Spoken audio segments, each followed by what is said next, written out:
Close your eyes and picture two cities at opposite extremes, the cramped, dust-choked alleys of mid-century Medellin, where every breath is rationed and survival is a daily negotiation, and the sunlit boulevards of Miami, where fortunes are made overnight and the law struggles to keep pace.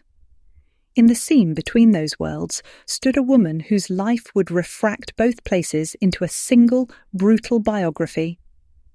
This is the story of Griselda Blanco Restrepo, the cocaine godmother, the Black Widow, whose ascent fused entrepreneurial ingenuity with an unprecedented capacity for violence, and whose alliances and enmities helped shape the cartels that followed. Griselda Blanco was born on February 15, 1943, in Cartagena and raised in Medellin's stifling barrios. Those early years were not merely formative, they were determinative. Medellin in the 1940s and 1950s was a city of stark contrasts where rapid industrial growth existed alongside crushing poverty. Childhood for many meant an early induction into economies of desperation. Blanco's adolescence, marked by prostitution, petty theft, and a precocious aptitude for manipulation, taught her how to read risk, exploit weakness, and convert threat into advantage. Even the grimmer legends that cluster around her youth, stories of a first killing at 11 during a botched kidnapping, function narratively as foreshadowing. Whether apocryphal or true, such accounts shape the image Blanco cultivated, a woman who would not flinch when violence was required and who learned early that fear could be weaponized as reliably as any gun. Her migration to the United States, first to New York and later to Miami, was not an escape so much as an opportunity. Blanco aligned herself with older, better-connected men who introduced her to the mechanics of smuggling and black market logistics. Alberto Bravo, one of those figures, would become both partner and gateway. With him, Blanco learned concealment, route design, and the leverage of trusted couriers. The techniques she adopted, meticulously constructed compartments in clothing, an insistence on using female couriers, and an early appreciation for the psychological cover afforded by glamour and suburban normalcy, reveal a methodical mind at work. Her criminal enterprise was not chaos. It was logistics elevated to scale. By the late 1970s, Miami was a landscape pregnant with possibility for those who could navigate both its surface allure and its institutional blind spots. Blanco returned with a strategy: seize control of distribution networks, monopolize key routes, and enforce compliance through exemplary brutality. In a city becoming addicted to cocaine's profits, she moved decisively, turning retail and wholesale channels into a vertically integrated operation. Shipments measured in hundreds of kilos became routine, and loyalty was purchased with cash while dissent was stamped out with murder.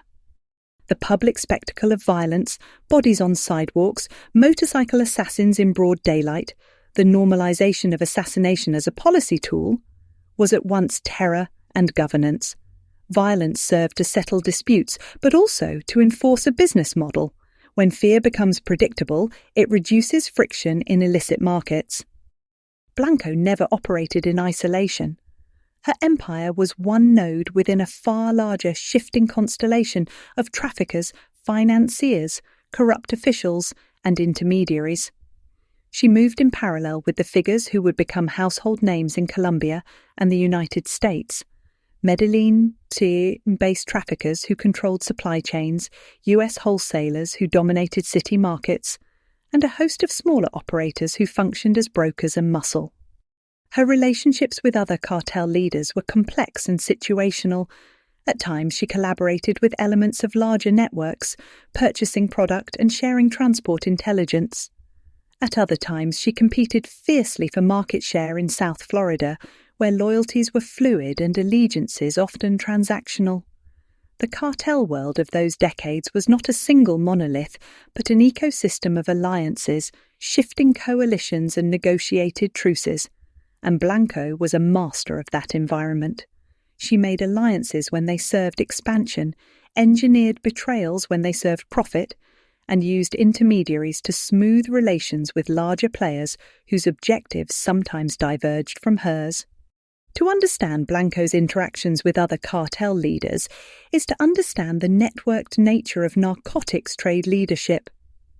She did not command the same sprawling territorial apparatus as the era's largest kingpins, but she exercised influence through control of critical nodes, distribution in US urban markets, a reputation for enforcement, and an ability to move product efficiently. This gave her bargaining power.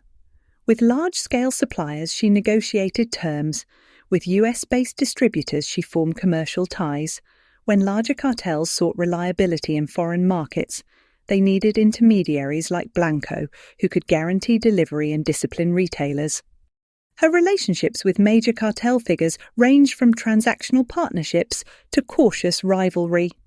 Where joint interests aligned, cooperation followed, shared routes, pooled intelligence, and coordinated money laundering. Where objectives diverged, conflict ensued. Crucially, Blanco's gender complicated these dynamics. Operating in a male-dominated milieu, she deployed a combination of cultivated femininity, acute strategic acumen, and demonstrable ruthlessness to command respect and fear. That combination allowed her to move among peers as both negotiator and adversary. Her dealings with fellow traffickers were pragmatic. Money and access trumped ideology. Where mutually beneficial arrangements existed, for example, reliable US distribution in exchange for steady Colombian supply, Blanco could negotiate calmly and strategically. Where power was threatened, however, she responded with a ferocity that made negotiation perilous. Those dual capacities, to bargain and to obliterate, allowed her to occupy an unusual position, collaborator and threat to larger cartels whose shadows loomed across the hemisphere. Her intimate relationships were inseparable from her business dealings. Her husbands and lovers were conduits into networks, sources of violence, and ultimately casualties. Carlos Trujillo, her first husband, fathered 3 of her sons and represented the early domestic centre of her life. Alberto Bravo, more than a romantic partner, was an operational ally who taught her aspects of smuggling logistics in New York. Dario Sepulveda, the father of her youngest son, Michael Corleone, was another tie that fused family and enterprise. Those relationships frequently ended in blood. The deaths of men close to her, whether through shootouts, betrayals, or targeted assassinations, contributed both to her Black Widow reputation and to a climate of suspicion that hardened into doctrine. Her personal life was thus tactical. Loyalty could be cultivated, but betrayal was met with an absolute calculus. The recurrent violence that claimed several husbands was not simply personal tragedy. It was a signal to associates and rivals alike about the costs of disloyalty. Griselda's family played multiple roles within her organisation. Her children were both assets and liabilities. Her 4 sons, Dixon, Uber, Osvaldo, and Michael Corleone, were raised inside an ecosystem that normalised violence and blurred the line between domestic space and operational headquarters. Sons served as couriers, mid-level managers, and symbols. The household itself was an extension of business, safety protocols, vetting of visitors, and the segregation of knowledge into compartments. That approach protected operational secrets, but also made the family legible as a target. The consequences were devastating. 3 of her sons were later murdered, casualties of the environment she helped to create. These losses reveal the tragic arithmetic of criminal dynasties. To produce an empire often requires placing kin at risk, and to protect empire often requires inflicting risk upon others. Michael Corleone Blanco, the youngest, survived and later sought to disentangle himself from his mother's legacy, pursuing a public life that oscillated between repentance and the inevitability of a name that carried weight. Beyond family, Blanco cultivated an inner circle composed of trusted lieutenants, mechanics, and killers. These were the individuals who operationalized her policies. the couriers who smuggled product across borders, the enforcers who executed reprisal strategies, and the accountants who laundered cash into real estate, jewellery, and legitimate front businesses. She elevated certain individuals for their competence and punished others for perceived disloyalty, thereby construing organisational discipline through exemplar and threat. The motorcycle assassins, youthful, fast, and untraceable in congested neighbourhoods, became an institutionalised tool of enforcement. The reproducibility of that tactic made it an exportable model. It would later be seen across Latin America. In that sense, Blanco's legacy is not only her ledger, but the tactical vocabulary she normalised. As Miami's violence escalated, public pressure created political will.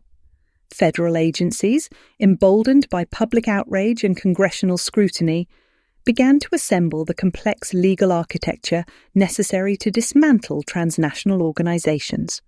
Long-term surveillance, covert operations, international cooperation, and financial investigations aimed at suffocating the money flows that undergirded the trade.